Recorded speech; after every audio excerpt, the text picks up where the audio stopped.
Pavaratti royal lions international ക്ലബിന്റെ നേതൃത്വത്തിൽ ലോക വനിതാ ദിനത്തോടനുബന്ധിച്ച് പാവറട്ടി ഗ്രാമപഞ്ചായത്തിലെ മുഴുവൻ ആശാ വർക്കർമാരെയും ആദരിച്ചു.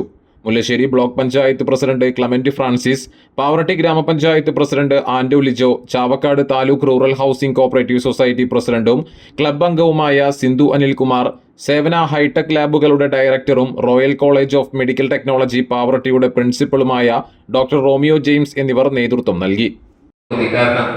ഒരു ഗ്രാമപഞ്ചായത്തിന് ഒറ്റയ്ക്ക് ഇത്തരത്തിലുള്ള എല്ലാ കാര്യങ്ങളും ചെയ്യാൻ സാധിക്കില്ല. കാരണം ഒട്ടനവധി മറ്റു വിഷയങ്ങൾ കൈകാര്യം ചെയ്യാനുള്ളത് കൊണ്ട് ഇതുപോലെയുള്ള സന്നദ്ധ സംഘടനകൾ ചെയ്യുന്ന സേവനം കൂടെ നമ്മുടെ നാടിന് ആവശ്യമാണ്. അതിന്റെ അർത്ഥത്തിൽ നമ്മൾ എല്ലാ പ്രോത്സാഹനം കൊടുത്തു. ഞങ്ങളുടെ മെമ്പർമാരുടെ സ്വാധീനം എല്ലാം ഉപയോഗിച്ചുകൊണ്ട് ഈ ക്യാമ്പ് വിജയിപ്പിക്കാനായിട്ടുള്ള പാവറട്ടിയെ തിമിരമുക്ത പഞ്ചായത്തായിട്ട് പ്രഖ്യാപിക്കുന്നതിനുള്ള ഈ മഹദ് ഉദ്യമത്തിൽ പഞ്ചായത്തിന്റെ എല്ലാ പിന്തുണയും ഞങ്ങൾ വാഗ്ദാനം ചെയ്യുകയും